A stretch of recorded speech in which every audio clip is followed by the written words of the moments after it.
Hey guys, make sure to subscribe and hit that notification bell to be updated every time I make a new video. Thanks, let's begin. Happy 40th anniversary to this killer album.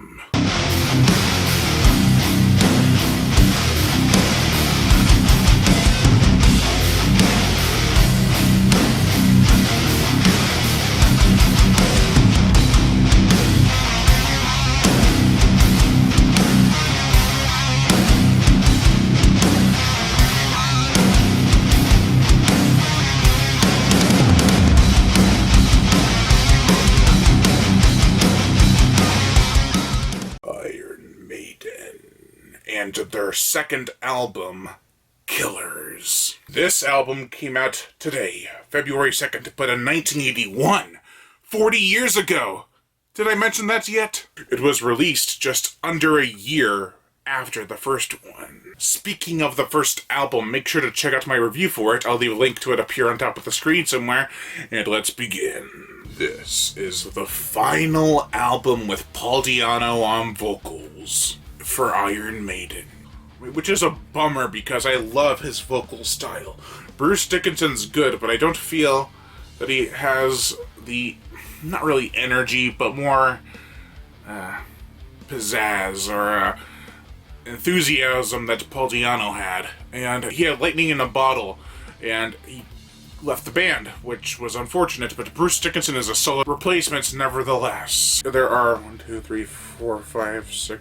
8 songs on this album. There is one track titled Twilight Zone that isn't featured on this CD.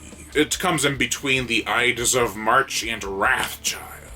Speaking of Wrathchild, the song is presumably about an angered man searching for his absentee father, which is a nice little song to all the kids who had been abandoned by their elders. It's like, I'm gonna find him, and I'm gonna put a stop to this, maybe reconnect, but probably just kick his ass. Other songs that were interesting to me include Genghis Khan, which is an instrumental track, based off the warrior who led the Mongolian Empire. They wanted the song to sound like the army approaching towards battle. And Killers is about a killer who is thinking in detail about his crime while committing it. It's got a sick vibe to it, especially with the lyrics.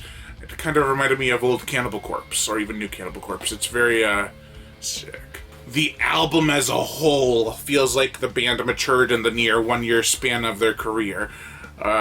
With album. This band was formed in 1975 after all. But they definitely feel like they came into their own with this album, which is a crying shame because Paul Di'Anno left after this. But maybe it was for the best. I hear a lot of influence in this album. A lot of bands copied some of the riffs and vocal styles from this album. Songs like The Ides of March, Murders in the Rue Morgue, especially that intro, man. It's very iconic. Innocent Exile, Purgatory, which Metallica seemed to take great inspiration from, because I swear it sounds like a Metallica song. But it came before it. All those songs, and probably this whole album, sound like a lot of the stuff that came out after. Like I said a couple times already, Paul Di'Anno gave his last input into Iron Maiden with this album, and is a definite treasure to behold. His range is incredible, as is his vibrato. I just love how he can scream so high, yet still hits that note and carry some vibrato with it. Steve Harris's bass work is always felt on this album.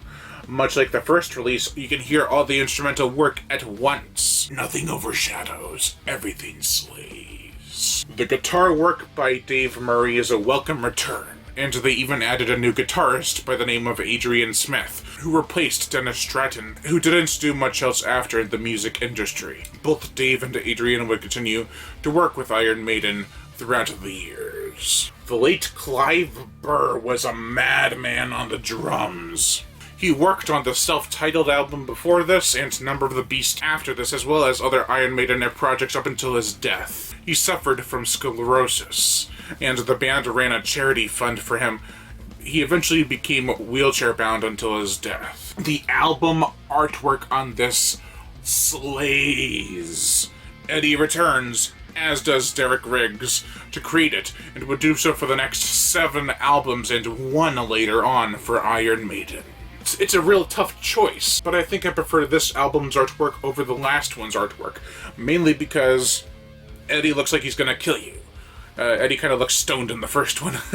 This is an amazing album.